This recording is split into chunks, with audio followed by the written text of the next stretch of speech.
हमारी वीडियो को सबसे पहले देखने के लिए सब्सक्राइब करें, बेल आइकन को दबाकर नोटिफिकेशन ऑन करें। Welcome student, we have to start NCERT math of class +2 with chapter first, जिसका नाम है आपका रिलेशन एंड फंक्शन।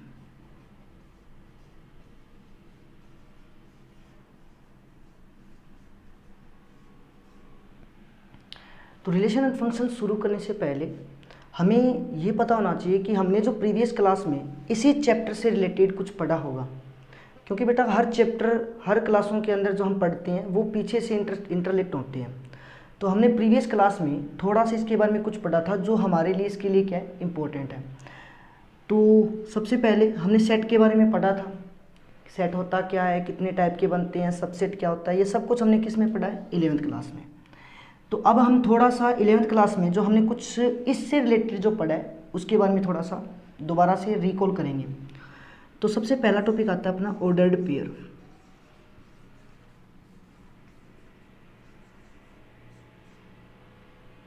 तो ऑर्डर्ड पेयर क्या होता है आपका, कि आपके पास दो कोई एम्प्टी सेट होते हैं और उनको किसी एक ऐसी फॉर्म में राइट किया जाता है जो एक ऑर्डर की फॉर्म में हो, और उनके पेयर बनाने हमें कैसे, कि आपके पास लेट 2 A एंड B, आपके पास 2 सेट है A and B, let 2 set A and B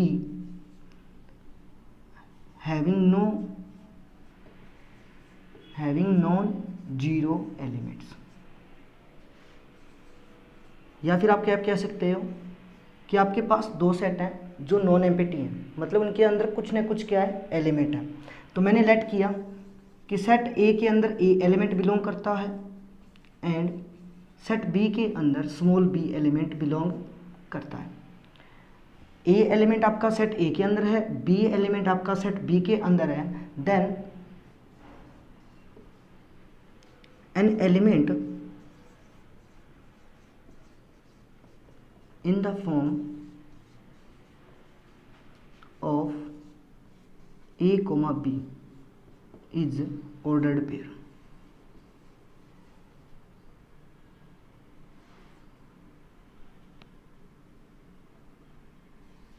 Is ordered pair. तो ये जो आपके दो एलिमेंट हैं इसको जब आप इस फॉर्म में राइट करोगे तभी आपका क्या बनेगा, ऑर्डर्ड पेयर बनेगा। अब ऑर्डर्ड पेयर क्यों कहते हैं बेटा, ऑर्डर्ड में क्यों कहते हैं, क्योंकि जो ए एलिमेंट है वो is belong to set A, कि जो आपका फर्स्ट एलिमेंट है वो सेट ए से बिलोंग करता है, मतलब फर्स्ट सेट से बिलोंग करता है, और जो आपका बी एलिमेंट है वो कहाँ से बिलोंग करेगा, सेट बी से बिलोंग करेगा। तो इससे जो ये फॉर्म बनेगी इसी को क्या बोलते हैं हम, ऑर्डर्ड पेयर फॉर्म बोलते हैं। उसके बाद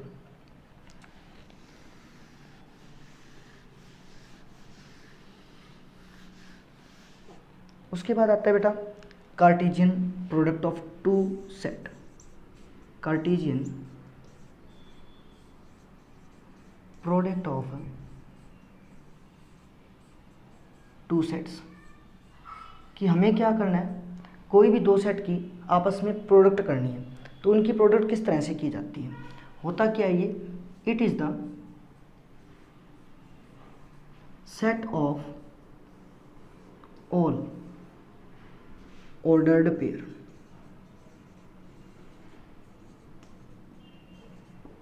ये क्या होता है, जितने भी आपके दो सेट दिए जाएंगे, कोई भी दो सेट आपको दिए जाएंगे, उनके जितने भी ऑर्डर पेयर बनते हैं सारे, उनका जब आप एक सेट बनाओगे तो वो आपका क्या बनेगा, कार्टेशियन प्रोडक्ट।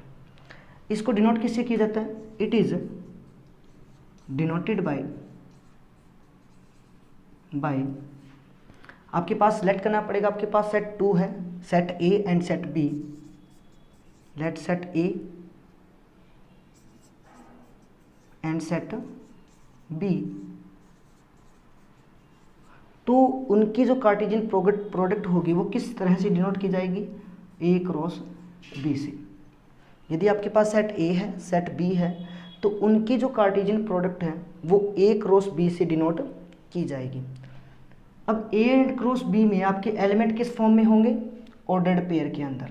कैसे, ए, बी, जहाँ पे आपका जो ए होगा वो पहले सेट से बिलोंग करेगा, सेट ए से, एंड जो सेकंड एलिमेंट होगा वो कहाँ से बिलोंग करेगा, बी से।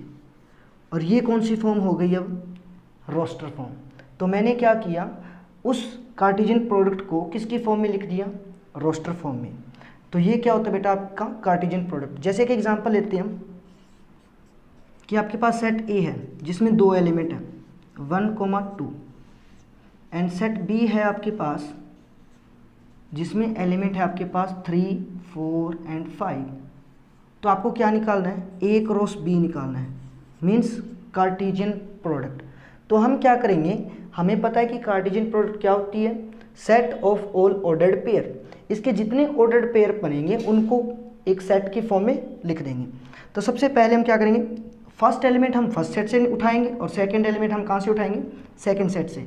तो मैंने पहला उठाया 1, तो उसके साथ सेकंड एलिमेंट कौन सा उठा सकता हूँ, 3 भी उठा सकता हूँ, 1 के साथ मैं 4 भी उठा सकता हूँ, 1 के साथ मैं 5 भी उठा सकता हूँ। इसी तरह हम सेकंड एलिमेंट से स्टार्ट करेंगे, सेकंड के साथ 3 को उठा सकते हैं, सेकंड के साथ 4th को भी, एंड सेकंड के साथ 5 को भी।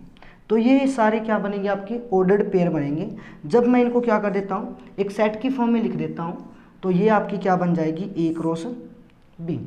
तो इस तरह से आप क्या निकालोगे, ऑर्डर्ड पेयर निकालोगे, मतलब कार्टेशियन प्रोडक्ट निकालेंगे। इसको आप सेट की फॉर्म में भी लिख सकते हो कि आपके पास एक सेट ए है, ये सेट आपका बी है, और आपको क्या निकालना है, कार्टेशियन ए क्रॉस बी। तो आपके सेट के अंदर एलिमेंट है 1 और 2, और इसमें सेट के एलिमेंट आपने 3, 4 और 5। तो आपको निकालना है ए क्रॉस बी। तो हम क्या करेंगे, 1 का पहले किसके साथ, 3 के साथ, क्या पेयर बनेगा, 1, 3। फिर हम 1 का किसके साथ निकालेंगे ऑर्डर पेयर, 4 के साथ, इसी तरह 5 के साथ। फिर हम 2 का निकालेंगे 3 के साथ, 4 के साथ एंड 5 के साथ। तो अब हम ये चेक करना चाहते हैं कि इसके total number of ordered pair कितने बने, total number of ordered pair. तो हम क्या निकालेंगे, इसके total number of ordered pairs. तो वो कैसे निकलता है बेटा कि इस सेट के अंदर एलिमेंट थे 2 और इस सेट के अंदर एलिमेंट है 3। तो आपके ऑर्डर्ड पेयर में एलिमेंट कितने बने, आपके टोटल 6। इसका मतलब ये हुआ कि जो नंबर ऑफ एलिमेंट होंगे ए क्रॉस बी के अंदर वो इक्वल होंगे जितने ए के अंदर हैं मल्टीप्लाई में जितने बी के अंदर हैं। तो आपका क्या आंसर आएगा, 2 × 3 = 6। तो हमारे पास total number of ordered pair निकालने का फॉर्मूला क्या बनेगा कि जितने सेट ए के अंदर एलिमेंट हैं और जितने सेट बी के अंदर हैं उनको आपस में मल्टीप्लाई करेंगे तो हमारे पास टोटल क्या बनेगा, नंबर ऑफ ऑर्डर्ड पेयर। तो इस तरह से हम क्या निकाल सकते हैं, total number of order pair निकाल सकते हैं। उसके बाद टॉपिक स्टार्ट होता है बेटा कि रिलेशन क्या होता है। अब हम स्टार्ट करेंगे, सिर्फ ये 2 पॉइंट ऐसे थे जो अपना टॉपिक रिलेशन स्टार्ट करने के लिए काफ़ी है। तो सबसे पहले जो रिलेशन है आपकी वो क्या होती है, वैसे तो नाम से ही पता चल रहा है, relation that means any link between 2 sets या एनी मोर देन। आप क्या कह सकते हो, रिलेशन क्या होती है आपकी, एक प्रकार से रिलेशन होना, एक प्रकार से एक दूसरे से रिलेटेड होना। क्या लिखेंगे हम, 2 ऑब्जेक्ट्स, या फिर आप बोलोगे 2 थिंग्स या 2 quantities that are related, 2 objects are related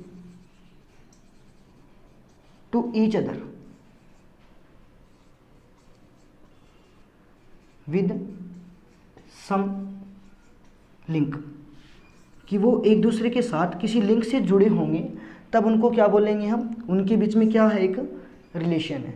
बेटा ये तो सिंपल डेफिनेशन हो गई आपकी। अब मैथ के अंदर जो डेफिनेशन होगी वो क्या होगी, एक प्रकार से आप देख सकते हो कि हमने 2 सेट लिए थे और हमने उसकी क्या की थी, कार्टेशियन प्रोडक्ट। मतलब हमने क्या किया, उसके जितने भी ऑर्डर्ड पेयर हैं उनका एक सेट बनाया था। अब आपके पास जो सेट बनेगा ऑर्डर पेयर का, आप उनमें से कुछ एलिमेंट उठा के एक नया सेट बनाओगे, मीन्स आपका इसका क्या होगा, वो सबसेट। ठीक है, तो वो सबसेट ही क्या होगा, आपका एक रिलेशन होगा। वो सबसेट ही आपका क्या बनेगा, एक रिलेशन बनेगा। दोबारा से बता देता हूँ, रिलेशन क्या होती है, A and B two any non empty set, A and B two non empty set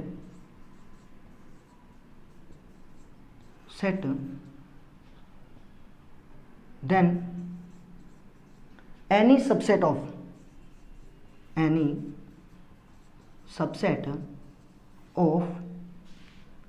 A cross B. A cross B means Cartesian product of two set.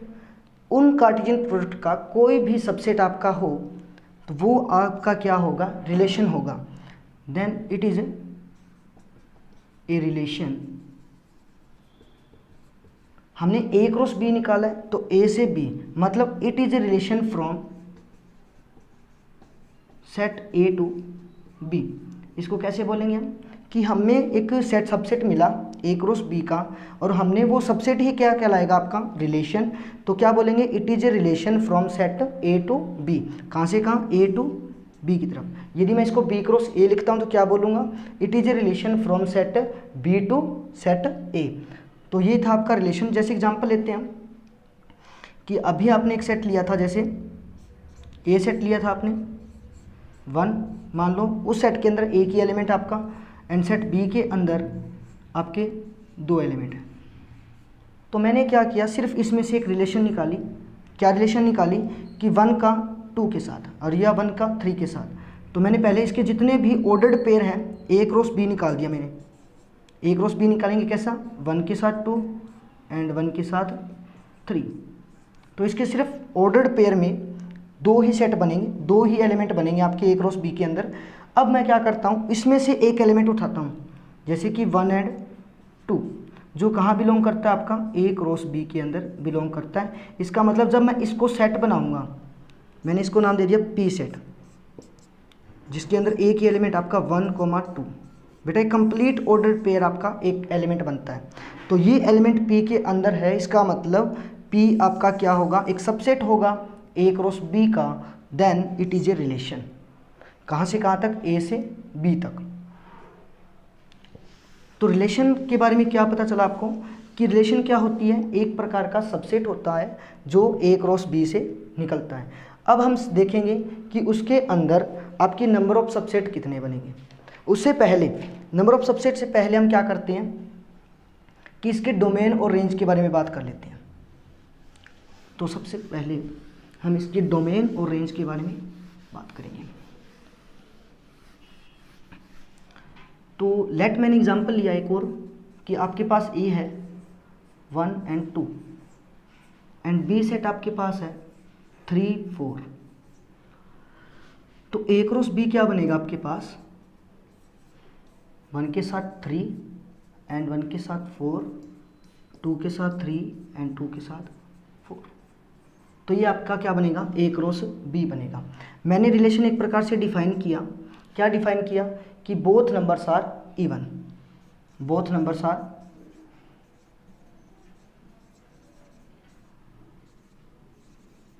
Even, कि दोनों नंबर क्या होंगे आपके, मतलब जो ऑर्डर्ड पेयर के अंदर आपका क्या बनेगा, दोनों नंबर होंगे वो इवन बनेंगे। तो क्या होगा बेटा, या तो सिर्फ 2 एंड 4 ही ऐसा है जिसमें दोनों एलिमेंट क्या बन रहे हैं आपके, इवन बन रहे हैं। तो आर रिलेशन के अंदर सिर्फ ये एक ही एलिमेंट आएगा, तो ये आपका एक सबसेट हो जाएगा किसका, ए क्रॉस बी का। तो ये आपकी क्या बन चुकी है, वही सबसेट आपका क्या कहलाएगा, रिलेशन। अब रिलेशन के अंदर जो एलिमेंट सेट ए के होती हैं वो क्या होते हैं, domain, domain of relation R के। कौन होता है बेटा, सेट ए होता है। फिर कोडोमेन कौन सा होता है, codomain of relation R. Codomain means जिसमें हम रिलेशन बना रहे हैं, ये सेट आपका ए क्या होगा, डोमेन, और जिसके अंदर हम इमेज बना रहे हैं, मतलब हमारी रिलेशन बनानी है, वो क्या होगा आपका कोडोमेन। और नेक्स्ट एक बात, जब आपके सारे एलिमेंट इसके सभी एलिमेंट के साथ लिंक रखते हैं तो जो इसमें लिंक रखेंगे वही एलिमेंट इस सेट की या उस रिलेशन की क्या कहलाएंगी, रेंज। क्या कहलाएंगी, रेंज। रेंज क्या होगा आपका, रेंज ऑफ आर क्या होगा, वो एलिमेंट जो बी के अंदर है, कोडोमेन के अंदर, जो ए के साथ लिंक रखते हैं वही सारे एलिमेंट क्या बनेंगे, आपकी रेंज बनेगी। अब मैं एग्जांपल ले लेता हूँ, एक और इसमें 5 मैंने ऐड कर दिया बट इसका कोई भी एलिमेंट 5 के साथ रिलेशन नहीं रखता, तो रेंज के अंदर आपका इसके अंदर तो क्या आएगा, सेट के अंदर 1 और 2, बी के अंदर क्या आएगा 3, 4 और 5, बट बेटा जो रेंज होगी आपकी वो एक प्रकार से सबसेट बनेगी, जो जितने एलिमेंट ए के साथ लिंक रखते हैं वही एलिमेंट आपकी क्या बनेंगी, रेंज बनेंगी। तो सिर्फ आपका 3 और 4 ही क्या है, फर्स्ट सेट के एलिमेंट के साथ रिलेशन रखता है। 5 आपका 1 और 2 के साथ रिलेशन नहीं रखता, इसका मतलब वो रेंज के अंदर नहीं आएगा। तो आप रेंज में ध्यान रखोगे कि ऐसे एलिमेंट जो सेट बी की जो ए के साथ रिलेशन रखते हैं। तो ये थी आपकी रेंज। उसके बाद हम पढ़ेंगे कि टाइप नंबर ऑफ रिलेशन कितनी बन सकती हैं। अब बेटा नंबर ऑफ रिलेशन होता क्या है, दोबारा से एक बार और डिफाइन करते हैं। जितने सेट सबसेट, जो सबसेट बनता है किसी सेट का वही उसकी रिलेशन होती है। ऑर्डर्ड मतलब जो हमारे पास हमने क्या निकाला था, कार्टेशियन प्रोडक्ट निकाली थी, उसका सबसेट बनेगा तो वही उसकी रिलेशन होती है। तो हमें ये चेक करना है जितने सबसेट बनेंगे उतनी ही क्या बनेगी, रिलेशन बनेगी। तो लेट्स सपोज दैट एग्जांपल लेते हैं, उससे समझ में आएगा आपको। Let A and B two non empty set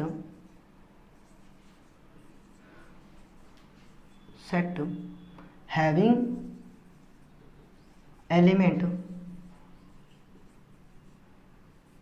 m and n respectively। इसका मतलब क्या हुआ कि ए और बी आपके दो नॉन एम्प्टी सेट हैं और उनके अंदर एलिमेंट कितने हैं, ए सेट के अंदर तो m एलिमेंट है और बी सेट के अंदर n एलिमेंट है। Then total number of ordered pair कितने बनेंगे, देन टोटल नंबर ऑफ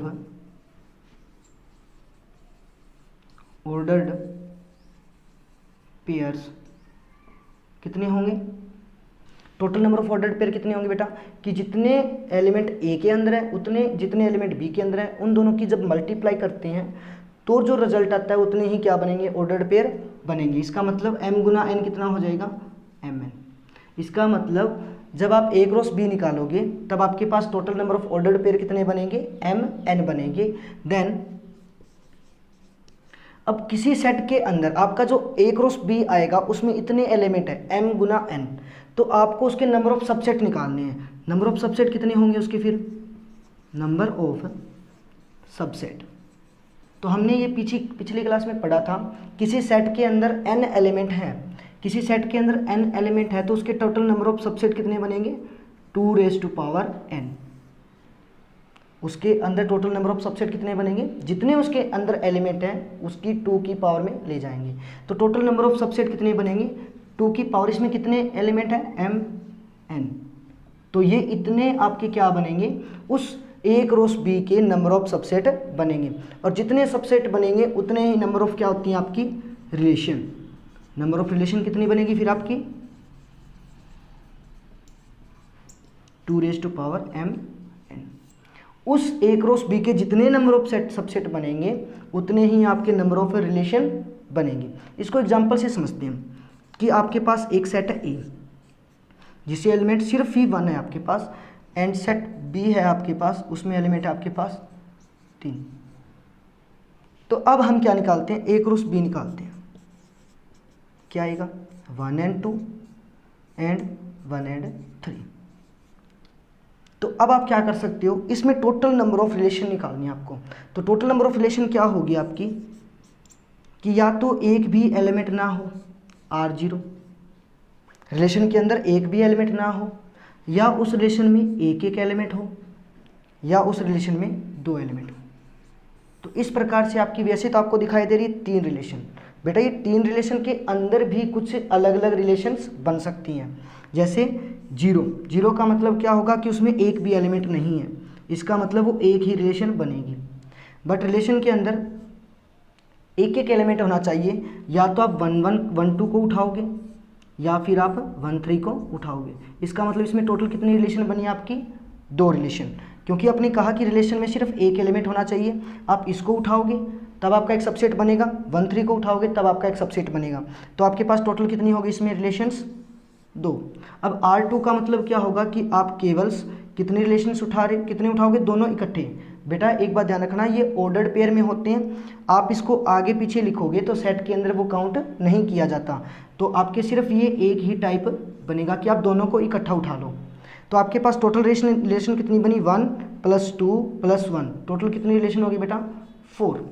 तो इस तरह से आप क्या निकाल सकते हो, इसमें टोटल रिलेशंस निकाल सकते हो। अब हम इस फॉर्मूले का यूज़ करते हैं कि हमारे पास ए सेट के अंदर एक एलिमेंट है, सेट बी के अंदर 2 एलिमेंट है, तो एक रोस बी में कितने एलिमेंट बनेंगे, 2 × 1, टोटल कितने एलिमेंट बनेंगे आपके, 2 एलिमेंट बनेंगे। अब मेरे को निकालनी है नंबर ऑफ रिलेशंस, तो जितने एक रोस बी के अंदर एलिमेंट है उसके जितने सबसेट बनेंगे उतनी ही क्या होगी, रिलेशंस। अब इसके अंदर 2 एलिमेंट है, उसके नंबर ऑफ सबसेट कितने निकालेंगे कि 2 की पावर, उसको 2 की फॉर्म में लिखेंगे, कितने आ गए, 4। इसका मतलब इसके 4 सबसेट बन सकते हैं और 4 ही इसकी फिर क्या बनेगी, नंबर ऑफ रिलेशंस। तो इस तरह से आप क्या निकालोगे, नंबर ऑफ रिलेशंस निकालोगे। उसके बाद इस बार आपको आगे पढ़ना है कि टाइप ऑफ रिलेशंस, रिलेशंस कितने प्रकार की होती है और कौन कौन सी होती है, उनके बारे में हम पढ़ेंगे। तो सबसे पहली जो रिलेशन आती है आपकी वो आती है आइडेंटिटी रिलेशन। सबसे पहली जो रिलेशन आती है आपकी आइडेंटिटी रिलेशन। आइडेंटिटी का रिलेशन मतलब क्या बेटा, कि आपके पास कोई भी सेट है और उसको आपको उसी के साथ रिलेशन बनानी है। लेट कर लेता हूं मैं, let set A is non empty,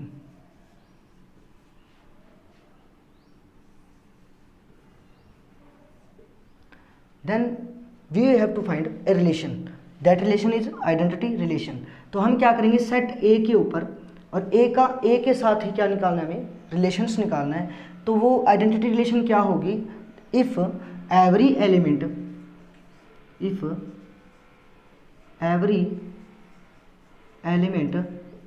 of set A is related to itself only। इसका मतलब क्या हो बेटा, कि उसका प्रत्येक एलिमेंट अपने आप के साथ रिलेशन रखता हो और क्या है, सिर्फ अपने आप के साथ, किसी और के साथ नहीं। जैसे आपके साथ सेट ए है जिसमें 3 एलिमेंट है, 1 2 एंड 3। तो आपकी जो रिलेशन आइडेंटिटी रिलेशन बनेगी वो क्या बनेगी कि 1 जो एलिमेंट है वो 1 के साथ रिलेशन रखना चाहिए, 2 है वो 2 के साथ एंड 3 है वो 3 के साथ। इनके अलावा किसी और के साथ वो रिलेशन नहीं रखेगा, इसको बोलते हैं आइडेंटिटी रिलेशन बोलते हैं। उसके बाद यूनिवर्सल रिलेशन, यूनिवर्सल रिलेशंस। इसका मतलब क्या होगा कि आपके पास एक सेट है जो कि नॉन एम्प्टी है, whose if every element is related to every element of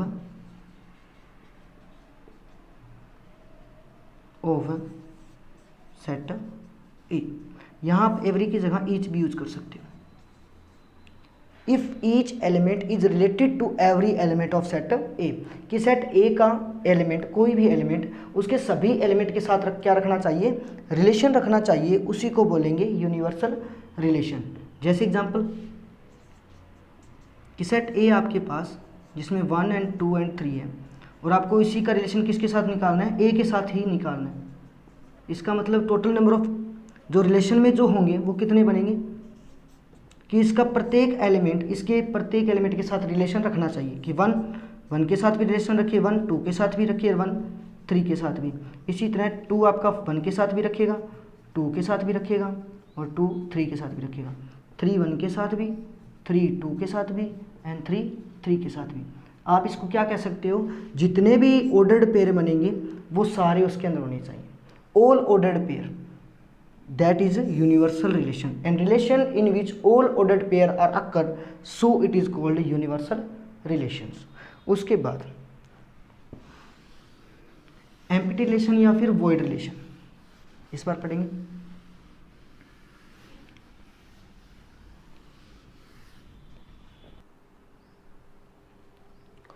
next topic है बेटा अपना void and empty relations. Void and या फिर एम्प्टी रिलेशंस। ये नाम से ही पता चल रहा है आपको कि एम्प्टी मतलब खाली। ऐसी रिलेशन जिसके अंदर एक भी ऑर्डर पेयर ना बने तब वो क्या होगा, एम्प्टी रिलेशन बनेगी। क्या होगा बेटा, जो ए से हम ए की तरफ ही क्या कर रहे हैं, रिलेशन ढूंढ रहे हैं, ए की सेट अपने पास और उसी के साथ रिलेशन निकाल रहे हैं। तो क्या होगा, इफ इन विच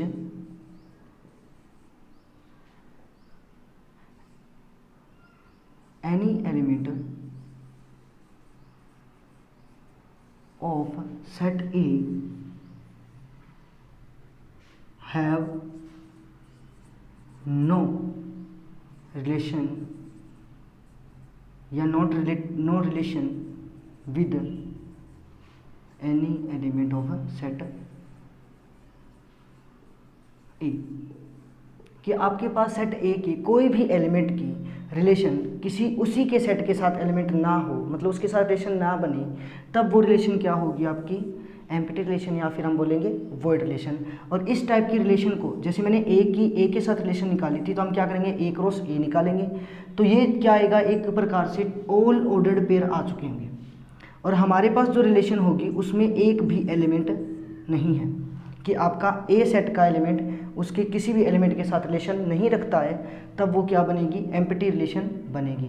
बेटा ए क्रॉस ए के अंदर तो कुछ ऑर्डर्ड पेयर आएंगे, बट रिलेशन के अंदर वो एक दूसरे से कोई भी रिलेशन नहीं रखते, तब that relation is empty relation होगी। उसके बाद इनवर्स रिलेशनशिप। नेक्स्ट टॉपिक आपका इनवर्स रिलेशनशिप।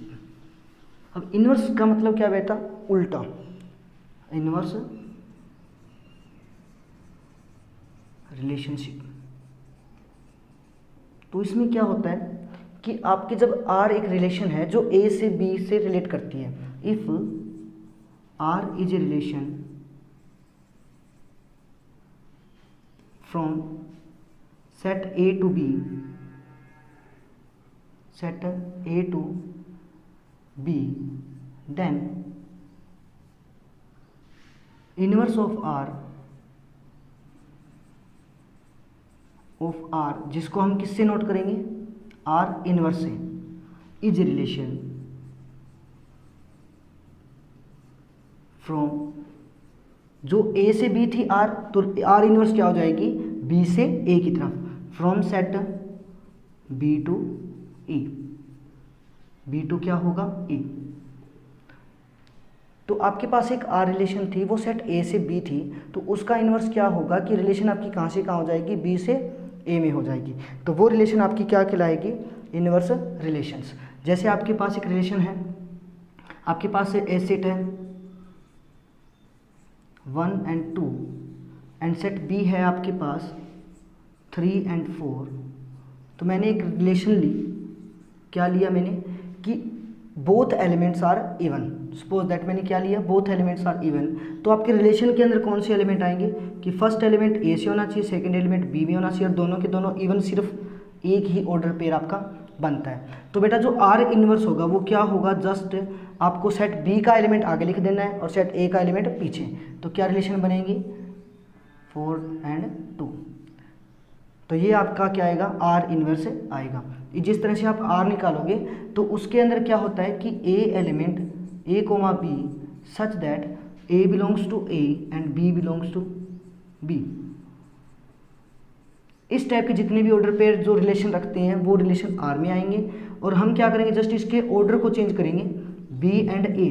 बट बेटा ए एलिमेंट आपका सेट ए में ही है और बी एलिमेंट आपका सेट बी में है, क्योंकि फर्स्ट एलिमेंट आप किस में चला जाएगा, क्योंकि ये आर इनवर्स है, तो सेट बी टू ए के बीच में रिलेशन निकालनी है, तो ये एलिमेंट आपका बी का होगा और ये आपका ए का होगा।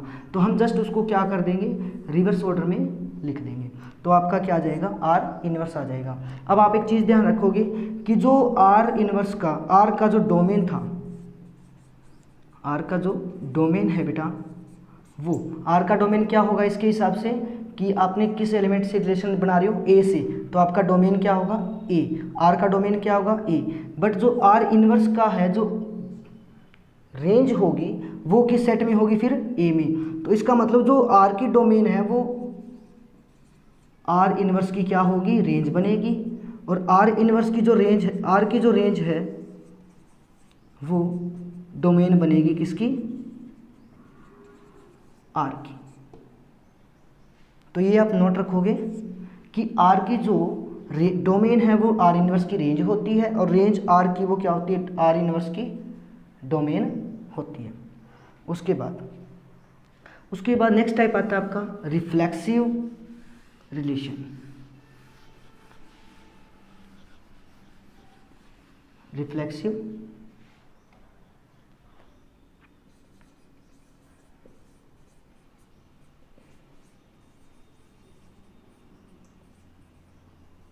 इसमें भी हम क्या करेंगे, एक सेट के ऊपर ही बात कर रहे हैं, ए सेट पे। इफ या फिर let A set non empty set है, ये A set non empty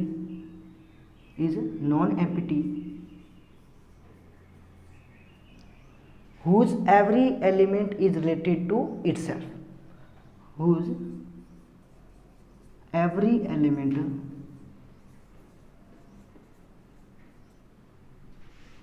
is related to itself।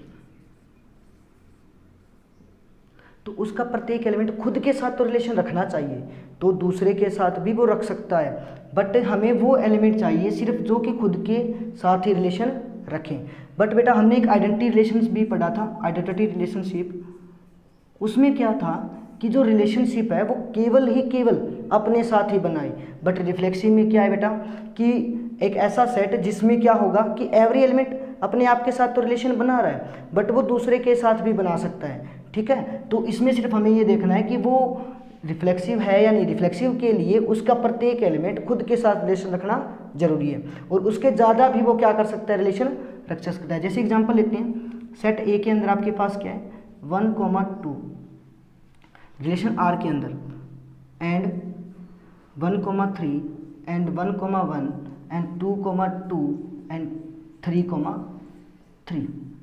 तो इसमें क्या होगा कि एक सेट के अंदर आपके पास एलिमेंट क्या है 1, 2 एंड 3।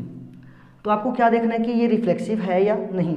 तो रिफ्लेक्सिव के लिए क्या होता है कि जो इसमें 1 एलिमेंट है तो वो 1 के साथ रिलेशन रखना चाहिए, 2 एलिमेंट है तो 2 के साथ रिलेशन रखना चाहिए, 3 एलिमेंट है तो वो 3 के साथ रिलेशन रखना चाहिए। अब उस रिलेशन में ये 2 एलिमेंट क्या आ रही हैं, एक्स्ट्रा आ रही हैं। फिर भी ये क्या बेटा कि इसका प्रत्येक एलिमेंट इसके खुद के साथ रिलेशन रख रहा है या नहीं रख रहा, तो इसमें रख रहा है, तो ये क्या हो जाएगा, आर इज रिफ्लेक्सिव। ये जो रिलेशन होगी वो कैसी होगी, रिफ्लेक्सिव।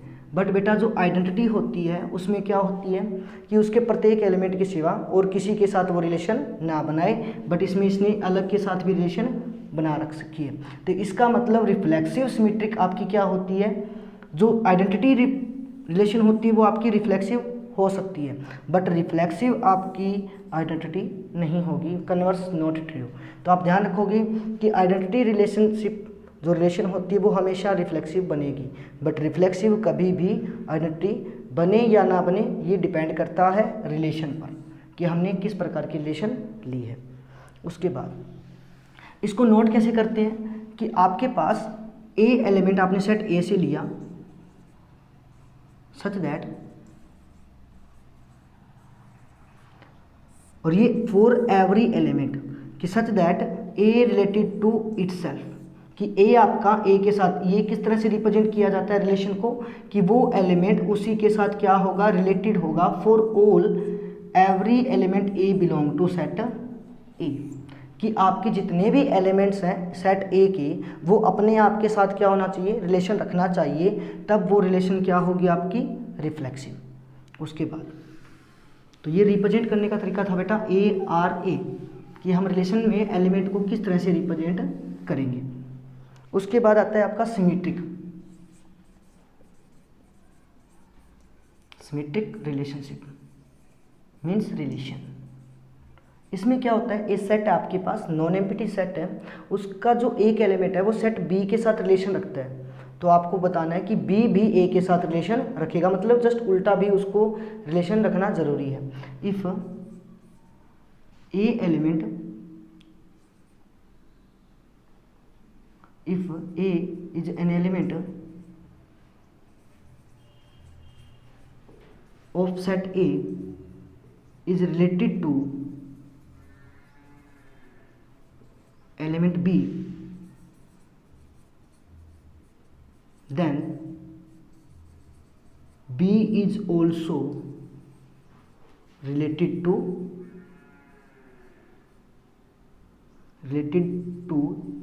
Element A. इसका मतलब क्या हुआ कि आपके पास एक ऐसी रिलेशन है जिसमें कोई भी सेट ए का एलिमेंट यदि बी के साथ रिलेशन रखता है तो वो बी भी ए के साथ क्या बनाना चाहिए, रिलेशन बनाना चाहिए।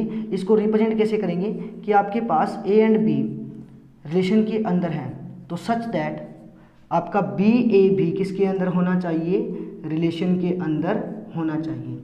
कैसे मतलब A is related to B such that B is also related to A. तो आप क्या कहोगे, यदि आपके पास रिलेशन ए बी के साथ रिलेटेड है और वो रिलेशन के अंदर है तो आपका उसका कन्वर्स भी मतलब उसका जस्ट उल्टा भी रिलेशन के अंदर होना चाहिए। जैसे फॉर एग्जांपल आपके पास सेट ए है 1 and 2 एंड बी सेट आपके पास 3 and 4। 3 and 4 जैसे मान लो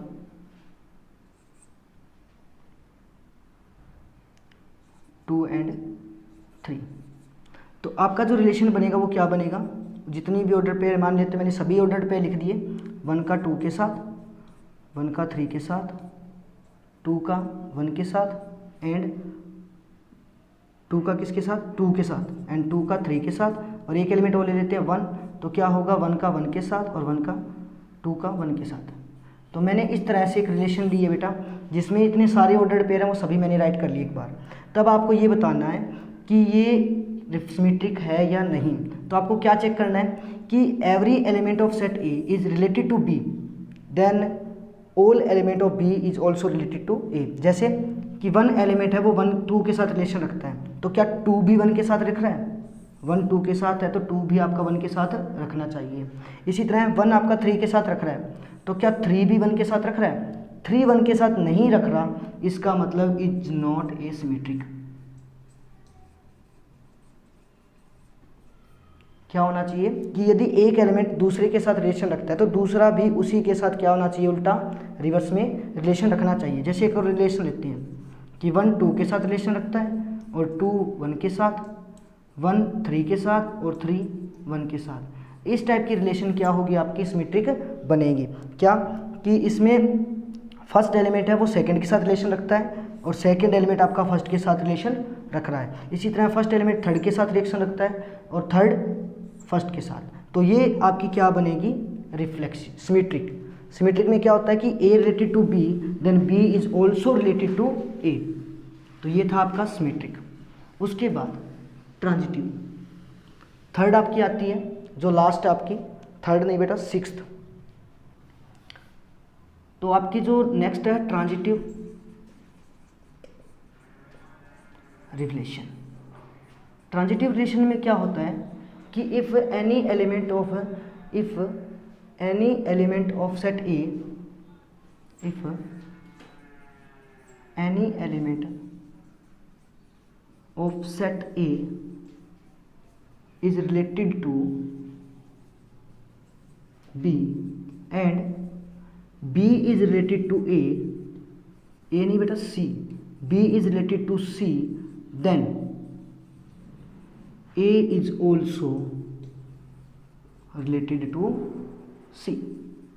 इसका मतलब क्या हुआ बेटा कि A आपका B के साथ रिलेशन रखता है एंड B आपका C के साथ रिलेशन रखता है सच दैट, तो आपका ए भी किसके साथ रिलेशन रखना चाहिए, सी के साथ, और वो भी बेटा ऑर्डर में।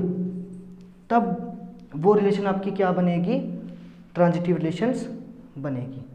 तो आज के लिए हम इतना ही, और कल अपने लेक्चर में नेक्स्ट लेक्चर में हम पढ़ेंगे, इनकी एक्सरसाइज के सम सोल्व करेंगे। और बेटा have a nice day, thank you.